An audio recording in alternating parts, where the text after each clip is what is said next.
Okay, this is going to be the last reading. I'm just waiting for Choose Violence to get in so I can give her the co-host.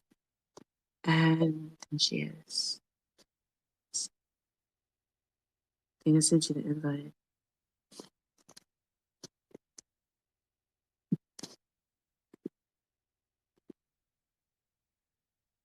Hello there. Okay.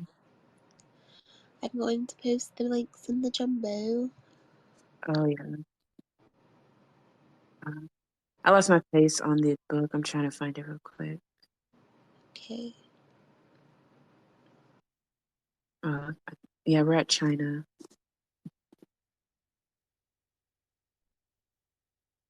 Oh, thank you for posting those.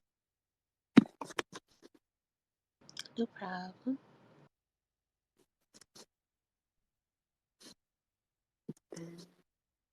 I'm going to go ahead and get started.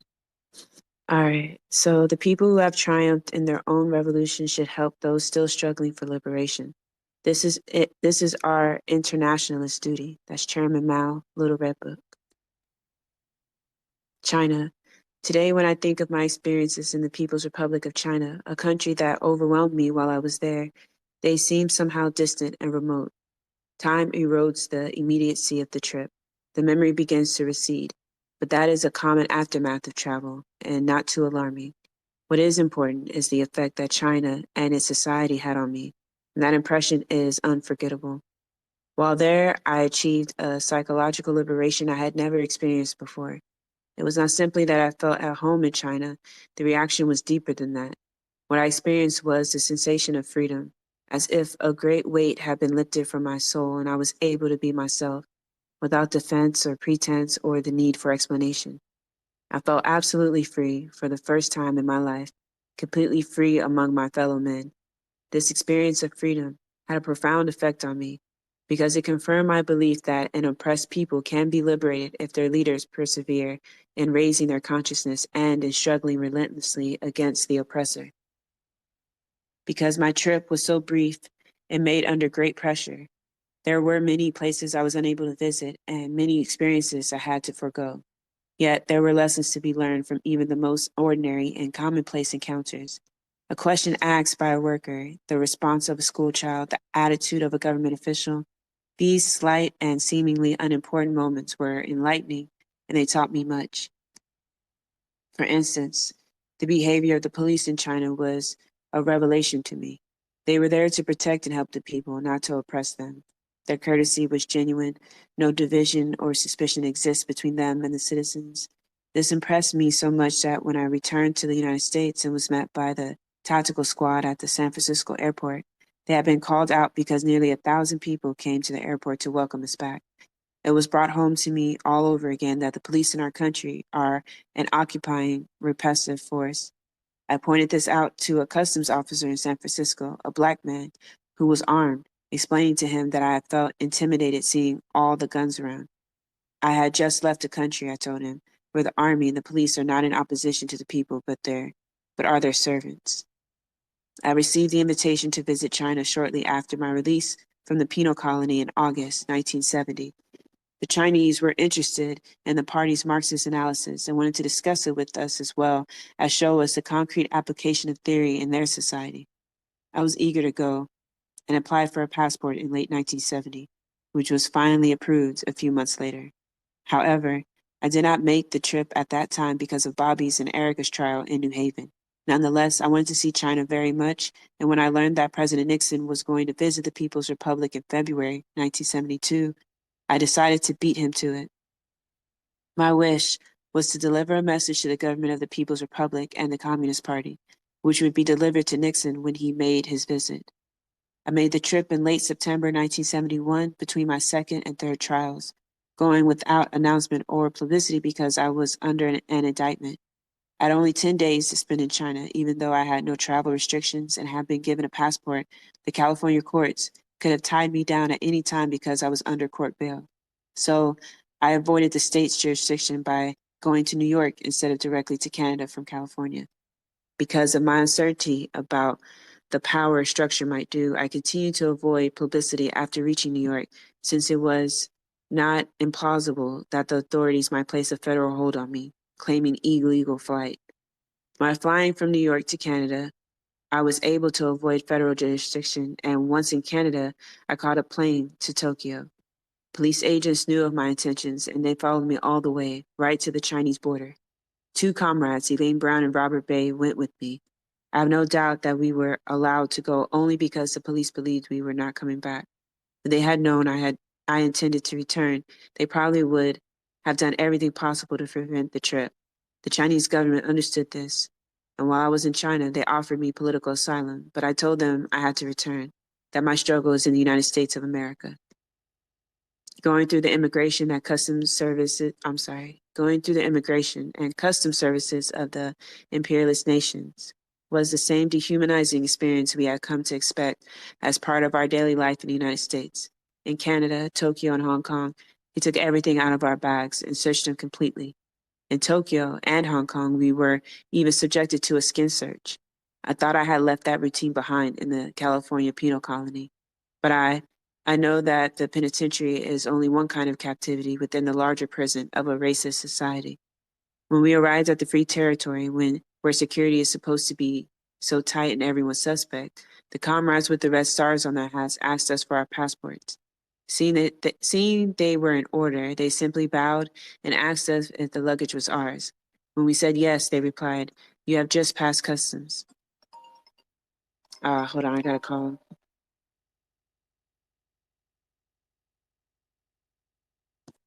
My bad. I'll answer that after her. Let me see.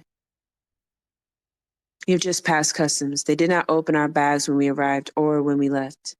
As we crossed into China and border guards held their automatic rifles in the air as a signal of welcome and well-wishing, the Chinese truly live by the slogan, political power grows out of the barrel of a gun. And their behavior constantly reminds you of that. For the first time, I did not feel threatened by a uniformed person with a weapon. The soldiers were there to protect the citizenry. The Chinese were disappointed that we had only 10 days to spend with them and wanted us to stay longer, but I had to be back for the start of my third trial. Still, much was accomplished in that short time. Traveling to various parts of the country, visiting factories, schools, and communes, everywhere we went, large groups of people greeted us with applause, and we applauded them in return. It was beautiful. At every airport, thousands of people welcomed us, applauding, waving their little red books, and carrying signs that read, "We support the Black Panther Party, down with the U.S. imperialism," or "We support the American people, but the Nixon imperialist regime must be overthrown."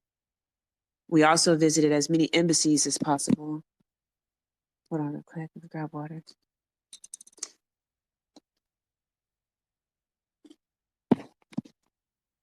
Let's see. We also visited as many embassies as possible.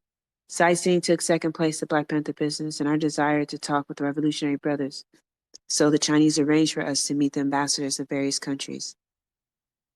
The North Korean ambassador gave us a sumptuous dinner and showed films of his country.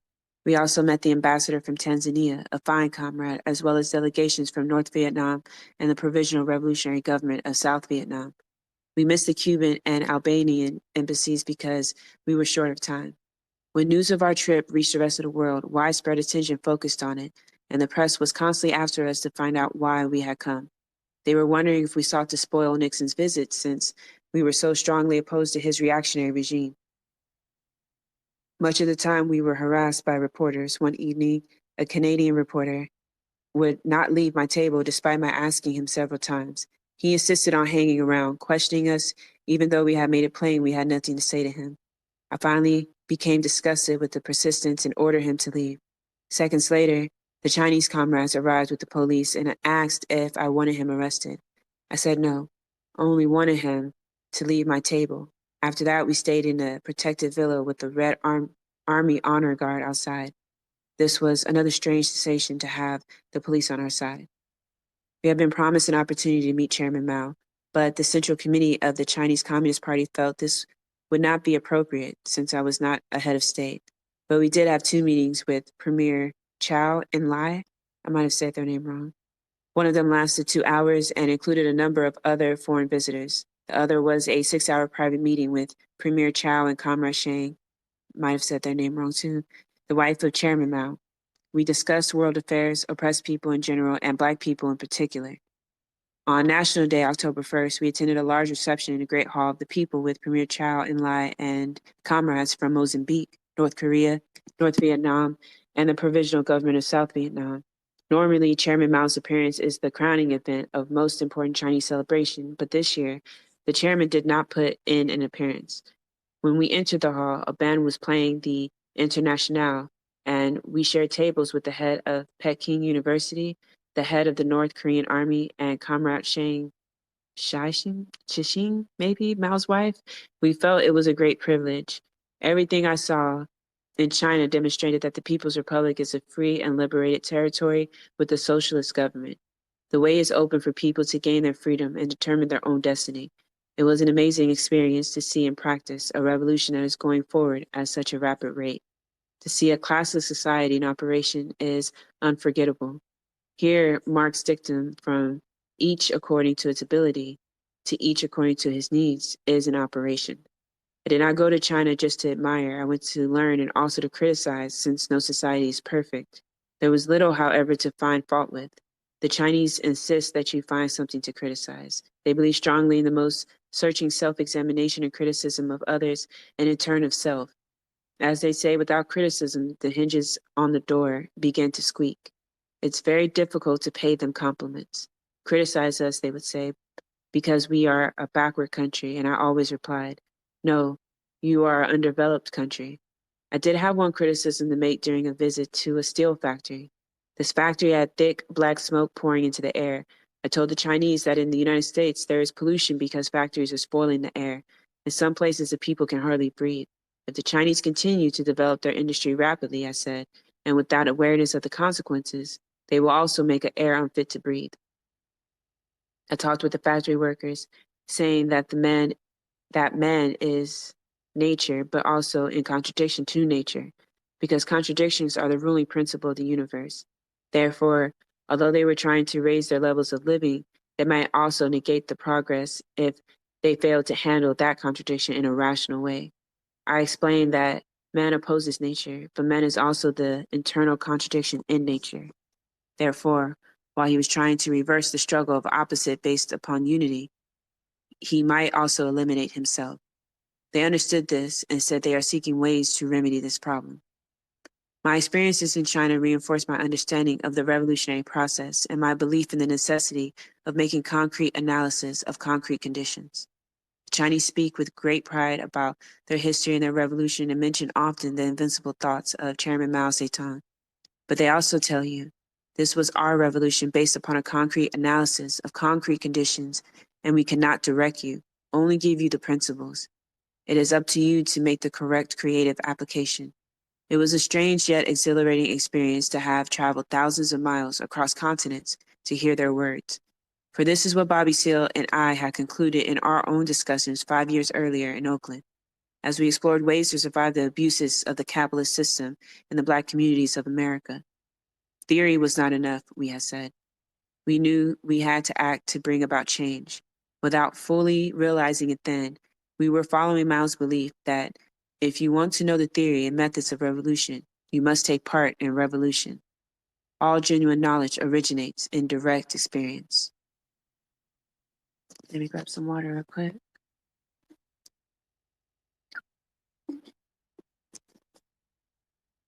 We must undoubtedly criticize wrong ideas of every description if certainty would not be right to refrain from. Oh, I'm sorry. We must undoubtedly criticize wrong ideas of every description. It certainly would not be right to refrain from criticism, look on while wrong ideas spread unchecked, and allow them to monopolize the field. Mistakes must be criticized, and poisonous weeds fought wherever they crop up, as Chairman Mao, Little Red Book. This is the defection of Eldridge, which when his name comes up, I just call him the rapist, because it also needs to be understood that they were well aware he was a rapist and they let him cook.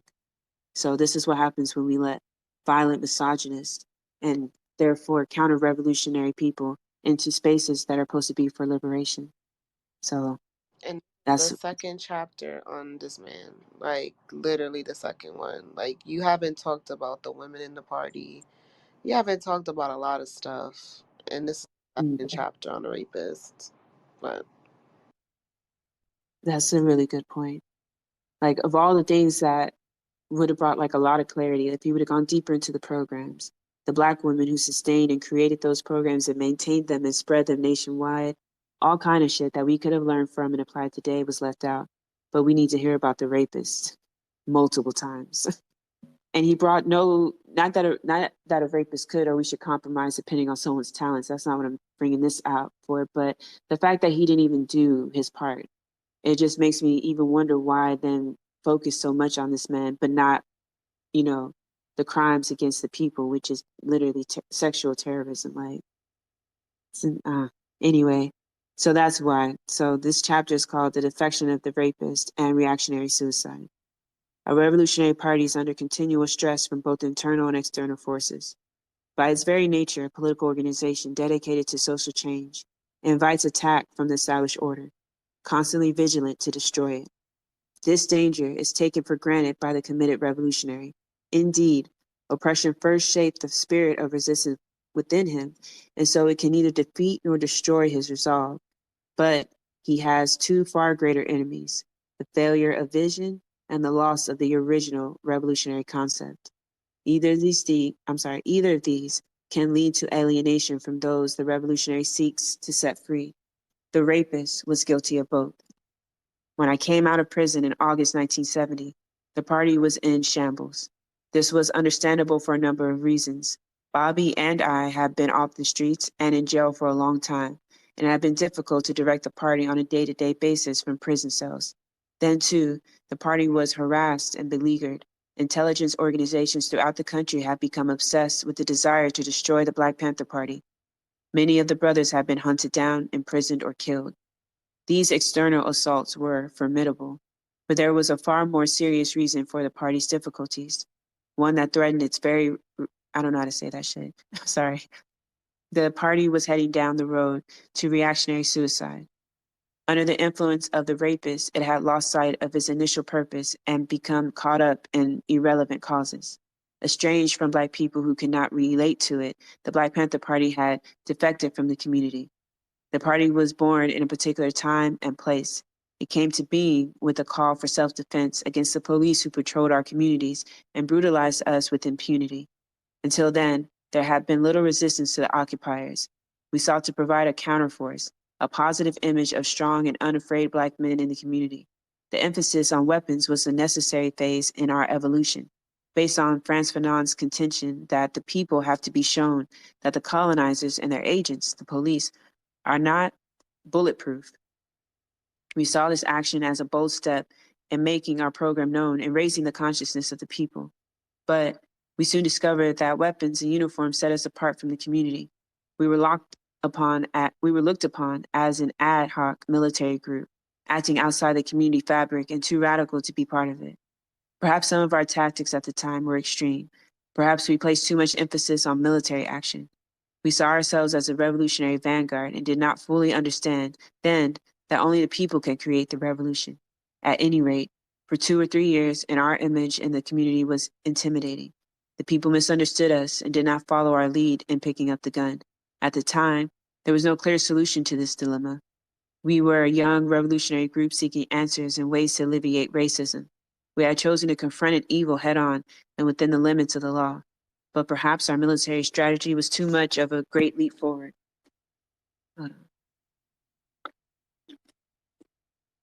Nonetheless, I believe that the Black Panther approach in 1966 and 67 was basically a good and necessary phase. Our military actions called attention to our program and our plans for the people.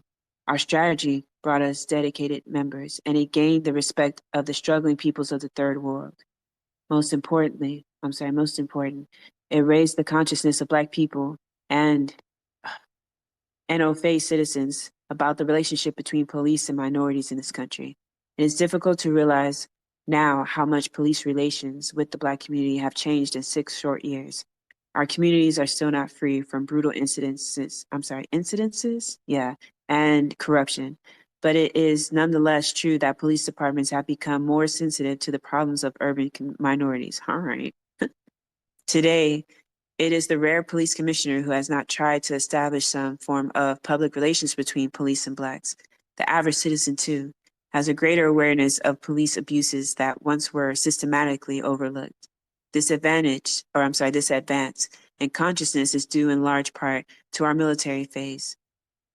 Ho Chi Minh said that military tactics made public for military reasons are unsound, while military tactics made public for political reasons are perfectly correct. We have done as he said. Our military strategies are now known for political reasons. But revolution is not an action, it is a process. Times change, and policies of the past are not necessarily effective in the present. Our military strategies were not frozen. As conditions shaped, so did our tactics. Patrolling the community was only one step in our 10-point program and had never been regarded as the sole community endeavor of the Black Panther Party. As a matter of fact, the right to bear arms for protection appeared near the end of our program as point 7. It came only after those demands we considered far more urgent: freedom, employment, education, and housing. Our community programs, now called survival programs, were of great importance from the beginning. We had always planned to become involved in Black people's daily struggle for survival and saw only the means to serve the community's needs. But the party was sabotaged from within and without. For years, the establishment media presented a sensational picture of us, emphasizing violence and weapons. Colossal events like Sacramento, the Ramparts confrontation with the police, the shootout of April 6, 1968, were distorted and their significance never understood or analyzed. Furthermore, our 10-point program was ignored and our plans for survival overlooked. The Black Panthers were identified with the gun. The rapist identified with our negative aspects of the party.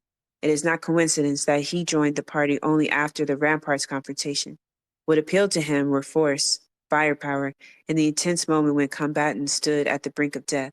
For him, this was the revolution. The rapist ideology was based on the rhetoric of violence. His speeches, unbound in either or absolutes, like either pick up the gun or remain a sniveling coward. He would not support the survival programs, refusing to see that they were a necessary part of the revolutionary process, a means to bring the people closer to the transformation of society. He believed this transformation could take place only through violence, by picking up the gun and storming the barricades, and his obsessive belief alienated him more and more from the community. By refusing to abandon the position of destruction and despair, he underestimated the enemy and took on the role of the reactionary suicide. Long before the rapist's actual defection from the party, he had taken the first steps of his journey into spiritual exile by failing to identify with the people. He shunned the political intimacy that human beings demand of their leaders. When he fled the country, his exile became a physical reality. The rapist had cut himself off from the revolutionaries' greatest source of strength: unity with the people, a shared sense of purpose and ideals. His flight was a suicidal gesture, and his continuing exile in Algeria is a symbol of his defection from the community on all levels: geographical, psychological, and spiritual. From a dialectical point of view, something positive has arisen out of the rapist's defection. While he and his followers still identify with the aspects of the party that once alienated us from the community, the party has moved in a different direction. He has taken the media's image squarely upon his own shoulders. We are glad to be free of the burden.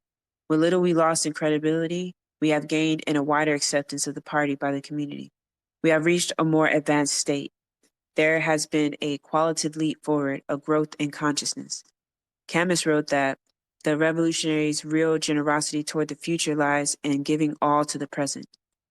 This, he says, grows out of an intense love for the earth, for our brothers, and for justice.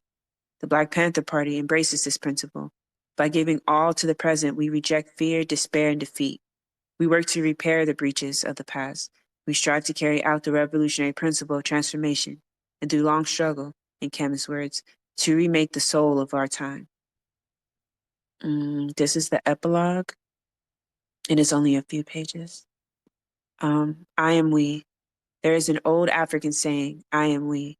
If you met an African in ancient times and asked him who he was, he would reply, I am we. This is revolutionary suicide. We, all of us are the one and the multitude. So many of my comrades are gone now. Some tight partners, some crime partners, and brothers off the block are begging on the street. Others are in asylum, penitentiary, or the grave. They are all suicides of one kind or another who had the sensitivity and tragic imagination to see the oppression. Some overcame. They are the revolutionary suicides. Others were reactionary suicides who either overestimated or underestimated the enemy, but in any case were powerless to change their conception of the oppressor. The difference lies in hope and desire. By hoping and desiring, the revolutionary suicide chooses life. He is, in the words of Nietzsche, an arrow of longing for another shore. Both suicides despise tyranny, but the revolutionary is both a great despiser and a great adorer who longs for another shore. The reactionary suicide must learn, as his brother the revolutionary has learned, that the desert is not a circle, it is a spiral. When we have passed through the desert, nothing will be the same. You cannot bare your throat to the murderer. As George Jackson said, you must defend yourself and take the dragon position as in karate and make the front kick and the back kick when you are surrounded. You do not beg because your enemy comes with the butcher knife in one hand and the hatchet in the other. You will not become a Buddhist overnight. The preacher said that the wise man and the fool have the same end. They go to the grave as a dog. Who sends us to the grave? The unknowable, the force that dictates to all classes, all territories, all ideologies. He is death, the big boss. An ambitious man seeks to dethrone the big boss, to free himself to control when and how he will go to the grave. There's another illuminating story of the wise man and the fool found in Mao's Little Red Book. A foolish old man went to North Mountain and began to dig. A wise old man passed by and said, "Why do you dig, foolish old man? Do you not know that you cannot move the mountain with a little shovel?" But the foolish old man answered resolutely, while the mountain cannot get any higher, it will get lower with each shovelful. When I pass all my sons and his sons sons will go on making the mountain lower. Why can't we move the mountain? And the foolish old man kept digging, and the generations that followed after him, and the wise old man looked on in disgust. But the resoluteness and the spirit of the generations that followed the foolish old man touched God's heart, and God sent two angels who put the mountain on their knees and moved the mountain. On their backs and moved the mountain. This is the story Mao told. When he spoke of God, he meant the 600 million who had helped him to move imperialism and bourgeois thinking, the two great mountains. The reactionary suicide is wise, and the revolutionary suicide is a fool. A fool for the revolution in the way that Paul meant when he spoke of being a fool for Christ. That foolishness can move the mountain of oppression. It is our great leap and our commitment to the dead and the unborn. We will touch God's heart. We will touch the people's heart, and together we will move the mountain. The power structure. Let me see what this is. Period. I think that's it. Yeah. That was amazing. That was a really, really, really good last chapter. Yeah. I'm glad we got to finish it. So, yeah, this is the end of this chapter. The next book we're going to read. Yo, babe, what's the name of that book again by Joy James? In Pursuit of Revolutionary Love. Yeah, Yeah. that's going to be the next book. And I'm really excited. I haven't read that book, so I'm be reading it for the first time. So, y'all, real talk, I'm really excited about that. And I'm hoping Choose will be better by then so we can read it together. Thank you so much for reading all by yourself all this time. It was so beautiful to listen to the way that he wrapped that up. Like, we really just listened to this man's autobiography. Like, this is what he left for us to take in. It's so much to take in. I feel like I'm still processing everything that he just dropped on us in those last pages, you know. I don't know. I'm just sitting here in awe of him and in awe of you and the way you know, just put in that work for us. Thank you so much for reading. I appreciate you. You know what stuck out to me like the most is like the reoccurring. It was not few, but the way love was presented in this book. And why I say that is because I keep going back to where the witness on the stand, the one who was like pressured and tortured and broken to testify against Huey, and Huey goes up to him and is like, "Yo, brother, are you afraid? Like, are you good?" and then like tells him like, I don't hate you. Like, I love you. That shit gets me every time because just reading this last thing, he talks about how basically that you put yourself for the people in a way because you say, look, we live in an oppressive system. It's weighing us down, choking us every day. Food is becoming unaffordable. Like, a lot of us are wondering, damn, what does 10 years look like? Shit, what does tomorrow look like? And someone who decides, like, you know what, I'm not going to just live this walking dead lifestyle. I'm going to choose life. And in choosing life, what does that look like? And it looks like revolution. The way he puts it is so poetic, man. But it also paints that picture that it's possible, like when we build, like that liberation will come. And that's why I look at movements like, what's going on in West Papua, how they're fighting the resistance there and their oppression, and what's going on in Western Africa, how they're overthrowing the French and they're fighting for their sovereignty and self-determination, and what's going on in Palestine as they're removing the white settler colonial state. All over the global South, how Haiti is in uprising constantly trying to fight off the West. And even though the West is trying to use other, colonized people to oppress people, even then we will struggle through that. But in all that, it just lets us know that it doesn't matter. Not that it doesn't matter, but that the evil of the oppressor, we probably are going to see a lot worse. But I just have so much faith that no matter how bad it's going to get, I still think we're going to see revolution in my lifetime. And that might sound naive and like a dreamer and someone with their head in the clouds. I'm all that. But I mean, I know y'all feel it. It just feels like it's there. It's in within reach. Sorry, my bad. What were you going to No, you say? said Ashe, and so it is. It will happen. It's happening now, so it's not even like a matter of like will it or will it not. Like it's happening. Absolutely. So yeah, I'll leave with that. And thank y'all all for coming. And I hope y'all come for the rest of the books we do because we plan on making this a daily thing. We need to study. We need to struggle forward with these ideas. I'm hoping that we have more discussions on what we read to expand upon these ideas and also to connect into our material conditions so that we just don't come to a space, but we come to a space with expanded consciousness and then bring that out into the real world and create real change. Because the change is coming. We just got to figure out how we're going to deal with it. Will we be liberated or we just lie down for fascism? I think a lot of us would choose to be liberated. And I'll see y'all there, most definitely. So let's get free.